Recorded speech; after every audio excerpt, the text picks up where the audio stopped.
ఇప్పుడు నేను బియ్యపు రవ్వతోటి పిండి వడియాలు తయారు చేస్తున్నా.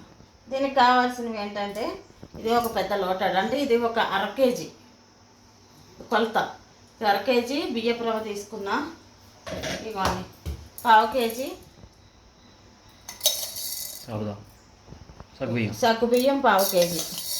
దీన్ని తర్వాత ఇదిగోండి పచ్చిమిరపకాయలు, మీకు ఈ పండు మిరపకాయలు మిక్సీ పట్టేసి కొద్దిగా ఉప్పు వేసి మిక్సీ పట్టేసి కచ్చాపక్కగా నేను దీన్ని జిప్లాక్ కవర్లో పెట్టి నేను ఫ్రిడ్జ్లో పెట్టుకున్నా ఈ వడియాల కోసం. ఓకేనా. ఇది 1 గ్లాసు బియ్యపు రవ్వ, 1/2 గ్లాసు సగ్గుబియ్యం. దీన్ని సగ్గుబియ్యాన్ని నేను ముందు నానబెట్టట్లేదు. నేను ఏం చేస్తానంటే మిక్సీ పట్టి పొడి ఆడేస్తాను రవ్వలాగా కొంచెం. ఇప్పుడు మిక్సీ పట్టుకుని వస్తాను. ఇదిగోండి రవ్వను ఈ విధంగా రవ్వ ఆడేసేసుకోవాలి. ఓకేనా. దీన్ని ఇప్పుడు నీళ్లు కొలుచుకుందాం. 1 గ్లాసుడు 1 లోటాడు బియ్యపు రవ్వ, 1/2 లోటాడు, దీంట్లో 1/2 సగ్గుబియ్యం దాన్ని మిక్సీ పట్టింది.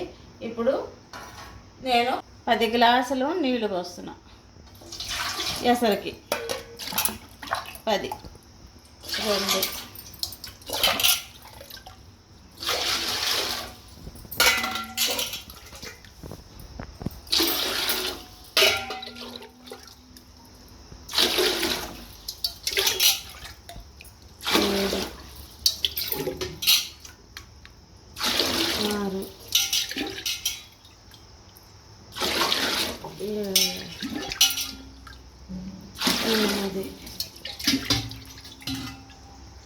9.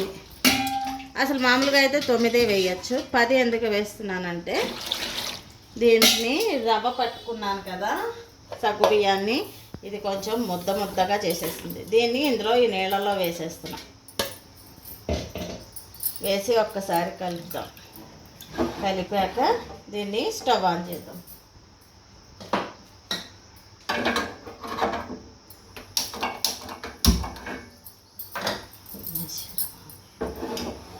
ఇది ఇప్పుడు కలుపుతూ ఉండాలి. కలపకపోతే అడుగు పట్టేస్తుంది అనమాట. వేడెక్కిన తర్వాత దీన్ని కలుపుతూనే ఉండాలి. ఎంత తొందరగా అది ఉడికిపోతుందంటే, అసలు మనం ఇంత తొందరగా అయిపోయిందా అని చెప్పి నాకే అనిపించింది. ఎందుకంటే పిండి వడియాలు పెట్టాను కదా, అట్లాగనమాట. పిండి వడియాలు కూడా చాలా అద్భుతంగా వచ్చాయి. అవి కూడా 1 గ్లాస్ పెట్టి నేను మీకు చూపిస్తాను నేను ఏ విధంగా చేశాను. దీన్ని కలుపుతూ ఉండాలన్నమాట. ఇది ఎసరు వచ్చిన తర్వాత మళ్ళీ చూపిస్తాను.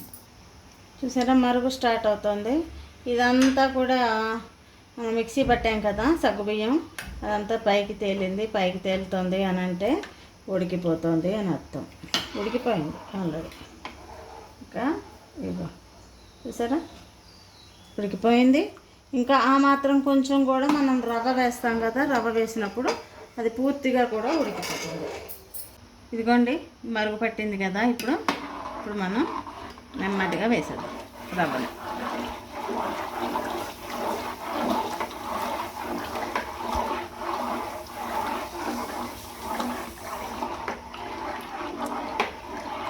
నేను బియ్యాన్ని కడిగేసేసి నానబెట్టి శుభ్రంగా కడిగి దాన్ని ఆరబెట్టి దాన్ని విసిరానండి. విసిరిన నూక ఇది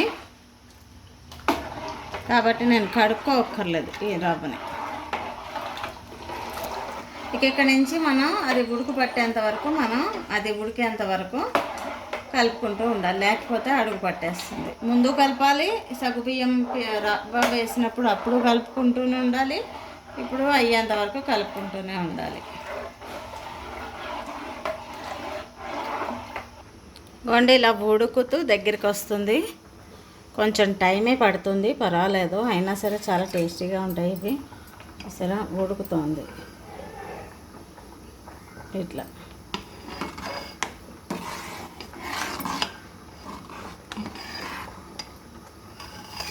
ఇంకా కొంచెం దగ్గరికి రావాలి. వచ్చిన తర్వాత అప్పుడు ఉప్పు కారం అవన్నీ వేసుకుందాం. ఓకేనా.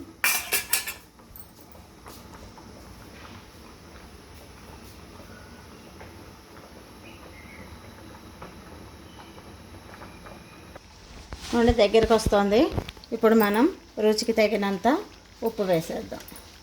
చూసుకోండి జాగ్రత్తగా, ఎందుకంటే నేనైతే ఈ మిరపకాయల్లో కూడా వేసాను కదా, ఇందులో అయితే 1.5 స్పూన్ వేసాను అంతే. వేసి కలుపుతాం.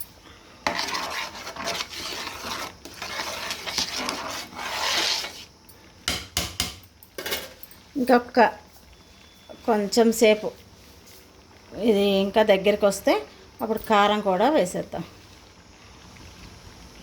ఇలా ఉడుకుతూ ఉండాలన్నమాట. చుట్టూ ఇందాకైతే కొంచెం నీళ్ళు కూడా ఉన్నాయి, ఇప్పుడు అంతగా కూడా నీళ్ళు కనిపించట్లేదు చూడండి. ఆ మాత్రం నీళ్ళు కూడా ఇది ఉడుకుతూ ఉంటే అయిపోవాలి, ఆవిరైపోవాలి.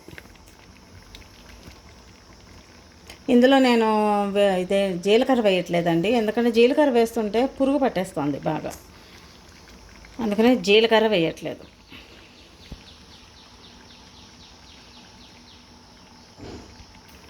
ఇంకా దగ్గరికి వచ్చిందండి ఇంకాను.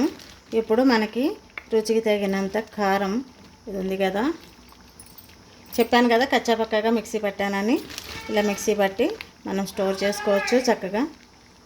చాలా బాగా మనకి ఉపయోగపడుతుందండి. అప్పటికప్పుడు మనం హడావిడి పడక్కర్ల పొద్దున్నే. నాకు కావలసినంత నేను ఒక 2 స్పూన్ల వరకు వేసాను ఈ కారం. ఇప్పుడు కలుపుతాం బాగా.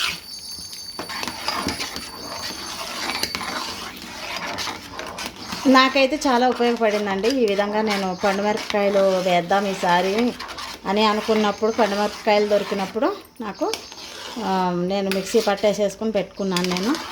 నాకు చాలా ఉపయోగపడింది. ఒకవేళ ఇది నాకు మిగిలినా కూడా నేను వంటల్లో కూడా నేను వేసుకుంటాను. ఇంకా దగ్గరికి వచ్చేసింది.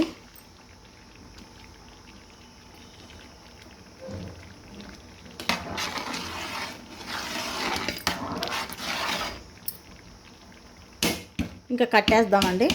ఆఫ్ చేసేసి మనం దీన్ని చల్లార్చిన తర్వాత పైకి వెళ్ళి వడియాలు పెట్టేసుకుందాం. చల్లారేంత వరకు వెయిట్ చేద్దాం. చల్లారిపోయింది. ఇప్పుడు ఈ ప్లాస్టిక్ కవర్లో పెట్టాలంటే చల్లారిపోవాలండి, బాగా చల్లారిన తర్వాత కానీ పెట్టద్దు. ఇప్పుడు పెట్టేసుకుందాం వడియాలు.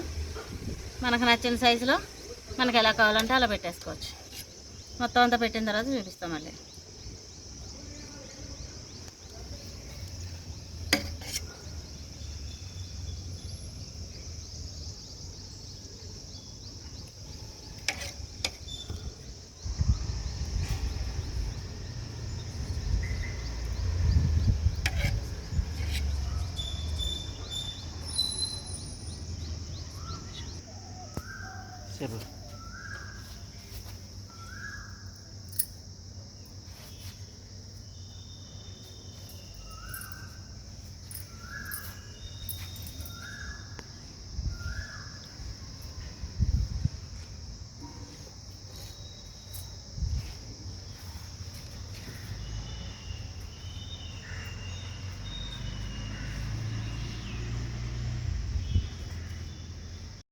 ఇంకోండి ఇవి మ్యాక్సిమం ఆరిపోయాయి.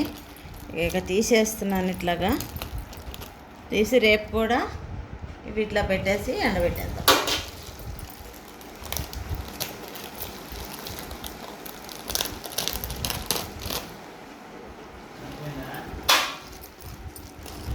ఇది ఇలా అంతా తీసేసుకున్నాక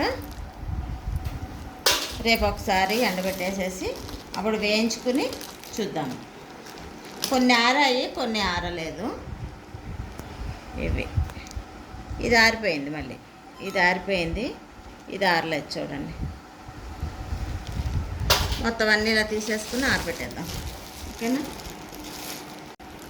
వేయించుకునేటప్పుడు మళ్ళీ చూద్దాం.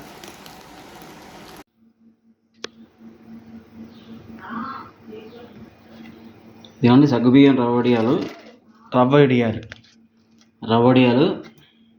ఎండిపోయినాయి. అసలు ఎలా ఉన్నాయి అంటే వేయించుకుని చూద్దాం.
అయిపోయిందని